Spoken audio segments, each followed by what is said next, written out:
Handpicked for their loyalty and intelligence, the men of both sides operated with deadly proficiency, continuously perfecting the art of electronic warfare.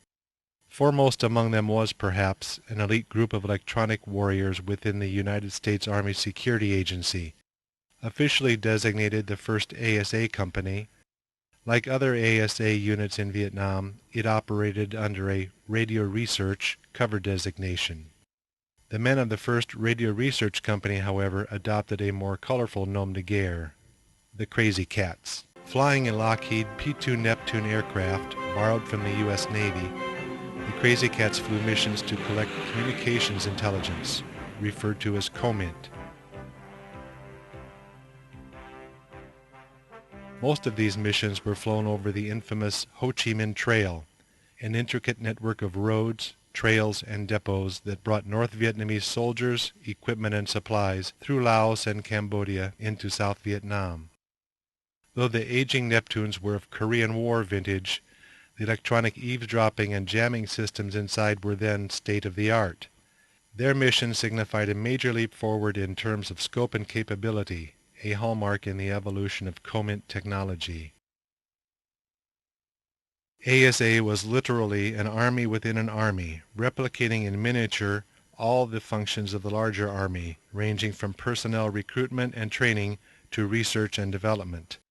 They entered Vietnam under U.S. passports, and although they were authorized to carry weapons, they were to dress only in civilian clothing.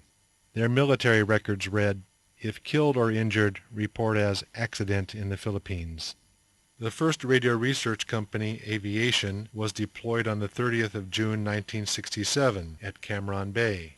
Nominally assigned to the 224th Aviation Battalion and 509th Group, it actually operated in direct support of MAC-V J2, the intelligence section.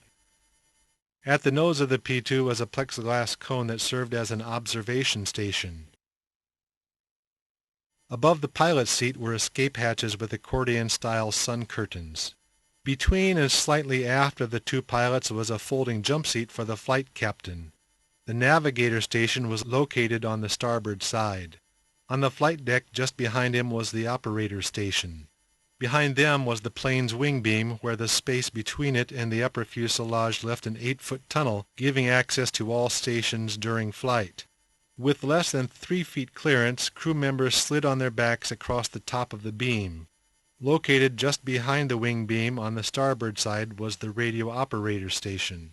A couple steps down from the radio station was the aft fuselage. On the starboard side was a galley with a stove and refrigerator, providing a measure of comfort on long flights. About midway of the aft station were 2 observer stations, one on each side. The Crazy Cats' mission, like those of other ASA units, required a large number of linguists. Vietnamese linguists were graduates of a 9-month course at the Defense Language Institute in Monterey, California.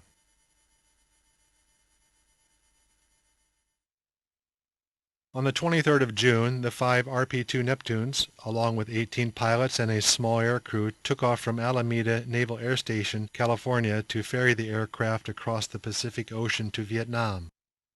Also on its way to Vietnam was an Air Force C-124 Globemaster carrying the entire company of Crazy Cats and their equipment.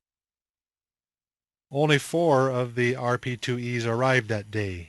The other one, number 485, had run into mechanical problems on the first leg and flew back to Burbank, California for repairs at Lockheed's facility there. Another attempt or two to ferry the aircraft met with the same result, giving rise to its being christened the Burbank Boomerang. Perhaps those repairs helped to ensure its destiny. After the war, it would become the only Crazy Cat aircraft to be spared the scrap heap. 10 officers, most of them commissioned, would serve as mission controllers, a vital role since they would supervise the onboard monitoring activities and were responsible for the actual intelligence gathering process. The mission operations section consisted of about 30 Morse code operators and linguists who flew missions aboard the RP-2E aircraft.